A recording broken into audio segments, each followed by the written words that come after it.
Imagine a man who survived 6 years on the Eastern Front, got wounded so many times that his doctors stopped counting, won every major decoration that Nazi Germany had to offer, and then survived the war completely intact. And then 7 years after the war ended, with no battlefield left to fight on and no enemy left to face, he was taken out of a Soviet prison cell one morning and shot in the back of the head. Not because he lost a battle, not because he failed his men, but because the Soviets needed someone to blame, and Helmut Becker was the man they had in their prison. He was one of the most decorated SS generals in the entire Third Reich. He survived everything the war could throw at him,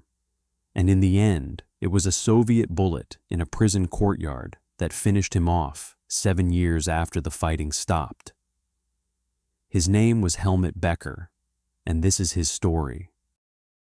Helmut Becker was born in 1902 in a small town in Hesse, central Germany, into the kind of ordinary working-class background that produced the majority of the men who would eventually fill the ranks of the Waffen-SS. He was not from a military family. He was not the product of generations of Prussian officers and general staff tradition. He was simply a young German man growing up in the wreckage of a country that had lost a world war, collapsed economically, and was tearing itself apart politically in ways that made the certainties offered by movements like National Socialism genuinely attractive to people who had very little else to hold on to. When he joined the SS in the early 1930s, he was doing what hundreds of thousands of young German men of his generation were doing, looking for purpose and belonging and direction in a country that seemed to have run out of all three. And the SS offered all of them in abundance, along with a uniform and a sense of mission that civilian life in Weimar Germany simply could not compete with. He rose through the SS ranks steadily through the 1930s, building the kind of professional reputation that gets an officer noticed in any military organization, and by the time the Second World War began in September 1939, he was already an experienced SS officer, attached to one of the most notorious formations in the entire German military. The division he served with was the 3rd SS Panzer Division Totenkopf, which translates as Death's Head, and the name was not chosen for its poetic qualities. The Totenkopf division had been formed largely from the personnel of the SS concentration camp guard system, which meant that its founding cadre brought with them a particular set of attitudes toward human life and military conduct that set it apart from even the other Waffen-SS divisions and generated war crimes allegations from literally the first weeks of the war. In France in 1940, soldiers of the Totenkopf lined up nearly 100 British prisoners of war at a farm called Le Paradis and shot them, then walked among the bodies with bayonets to make sure there were no survivors, which tells you most of what you need to know about the culture of the unit that Helmut Becker had chosen to build his career in.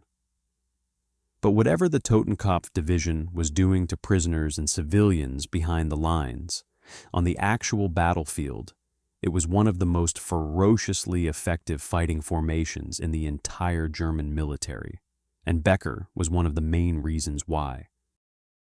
He was exactly the kind of frontline commander that the Waffen-SS valued above everything else, the kind of officer who led from the front rather than from a headquarters map table, who understood instinctively what his men needed from him in the most dangerous situations, and who seemed to function better the more desperate and extreme the circumstances became rather than worse. The Eastern Front, which began in June 1941 when Germany invaded the Soviet Union in the largest military operation in human history, was tailor-made for officers like Becker in the sense that it created exactly the kind of continuous extreme pressure that brought out everything he was capable of, and he responded to it by becoming one of the most consistently effective combat commanders in the entire Waffen-SS. He was wounded on the Eastern Front repeatedly, so many times across 4 years of fighting, that the list of his injuries reads like a catalog of everything that modern weapons can do to a human body. And he went back to the front every single time, because men like Becker did not know how to exist anywhere else.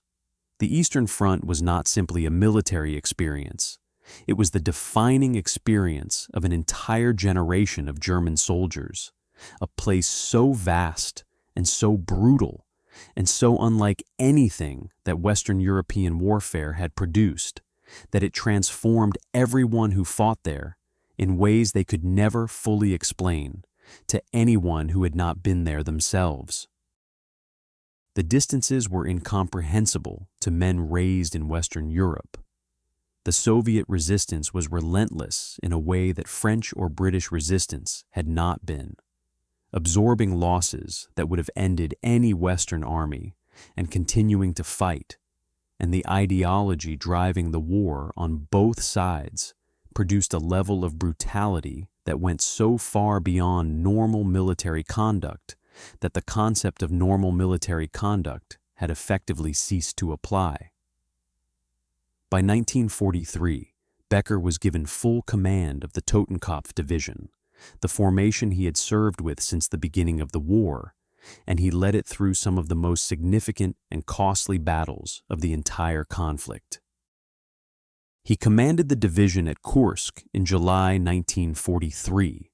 the largest tank battle in history, where the German offensive that was supposed to restore the strategic initiative after the catastrophe of Stalingrad was ground down and finally stopped by Soviet defensive preparations so thorough and so deep that the German armored spearheads simply ran out of momentum before they could achieve anything decisive. He commanded through the grinding defensive battles of 1943 and 1944, as the Red Army grew stronger and more confident with every passing month, and the German forces grew weaker and more overstretched, conducting the kind of desperate rearguard, fighting across the vast spaces of Ukraine and Poland that required a completely different set of skills from the aggressive offensive operations that had defined the early years of the war, and demonstrating consistently that he possessed those skills at a level that his superiors noticed and rewarded. The decorations accumulated in a way that placed Becker in genuinely rarefied company by the standards of the German military. He received the Knight's Cross of the Iron Cross, then the Oak Leaves to the Knight's Cross, then the Swords to the Oak Leaves, which put him among fewer than 250 men in the entire German armed forces across the whole of the Second World War who had reached that level of recognition, out of the millions who served. These were not honorary awards handed out for political loyalty or long service. They were decorations specifically tied to demonstrated battlefield performance in named engagements, which means that by any objective military standard, Helmut Becker was an extraordinarily effective combat commander who performed at the highest possible level under the most extreme conditions that modern warfare had yet produced. And then the war ended, and everything changed in the way that endings always change things for the people who were on the losing side. Becker was captured by Soviet forces in May 1945 as Germany collapsed, and being captured by the Soviets was a fundamentally different experience from being captured by the British or the Americans, not simply because conditions in Soviet prison camps were harsher, though they were, but because the Soviet system for handling captured German officers operated according to a completely different logic from the one the Western Allies were applying at Nuremberg. The Western Allied approach, whatever its flaws and inconsistencies, was at least nominally organized around the idea of establishing individual criminal responsibility for specific acts through a legal process with defined standards of evidence and some mechanism for the defendant to challenge the case against him. The Soviet approach was organized around the idea that captured German officers were a resource to be used, whether as forced labor, as intelligence sources, as political leverage in the emerging Cold War, or as defendants in trials that could be used to demonstrate Soviet moral authority and justify Soviet conduct in the war, and the question of whether any individual officer had actually committed the specific crimes he was charged with was considerably less important than the question of what purpose his conviction would serve. Becker spent years moving through the Soviet prison camp system in conditions that killed a significant proportion of the German officers who passed through them, surviving on a combination of physical toughness built up over years of Eastern Front combat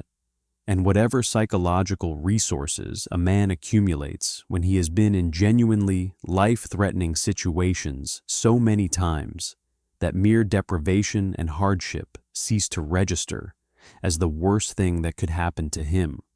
Hundreds of thousands of German prisoners were still being held in Soviet camps years after the war ended, long past any point where their continued detention served any legitimate military purpose, kept because the Soviet system had uses for them that had nothing to do with justice and everything to do with power. In 1952, 7 years after the end of the war, Helmut Becker was brought before a Soviet military tribunal and charged with war crimes committed during the Eastern Front campaigns, specifically the killing of civilians and the mistreatment of prisoners in areas where the Totenkopf division had operated under his command. The charges were not entirely fictional, because the Totenkopf division had genuinely committed crimes of exactly the kind described throughout its existence on the Eastern Front. Crimes that were documented and extensive, and not seriously disputed by any serious historian who has examined the evidence. But the trial that was supposed to establish his individual responsibility for those crimes was conducted according to Soviet judicial standards of 1952, which meant it was conducted by a system in which the verdict was determined before the proceedings began, in which the evidence was whatever the prosecution chose to present as evidence, and in which Becker's ability to challenge that evidence or mount any kind of meaningful defense was essentially non-existent from the moment he entered the courtroom. He was convicted and sentenced to death, and the sentence was carried out, and the man who had survived 6 years on the Eastern Front and accumulated more wounds and more decorations than almost any other officer in the Waffen-SS was shot in a Soviet prison courtyard and buried in a grave that his family could not locate for decades afterward. He was 50 years old.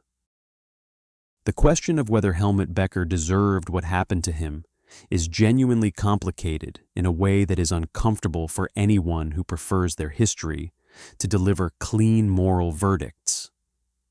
The Totenkopf division committed real crimes, serious and extensive and thoroughly documented,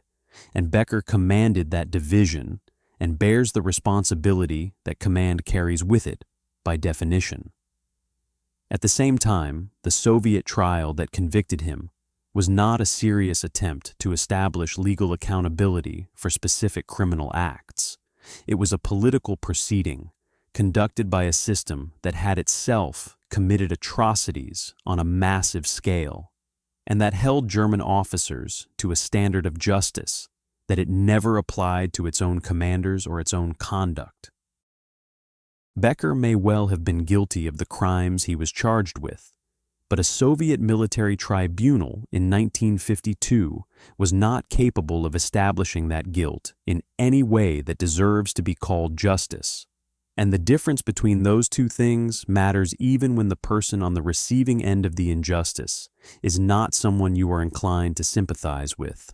Helmut Becker was a product of his time and his place, and his choices in the most complete sense possible. A man who built his entire adult life around service to a regime that was conducting crimes against humanity on an industrial scale, and who led one of the formations most directly associated with those crimes through 4 years of warfare that left a trail of documented atrocities across the breadth of the Eastern Front. He was also one of the most decorated and most effective combat commanders that Germany produced in the Second World War. A man of genuine physical courage and genuine military talent who happened to place those qualities entirely in the service of one of the worst regimes in human history. And he died not on a battlefield, but in a prison courtyard, shot by a system that was in many ways indistinguishable from the one he had served, which is either a form of justice or a final irony, depending on how you choose to look at it. That is the story of Helmut Becker, one of Hitler's most decorated SS generals, and now you know it.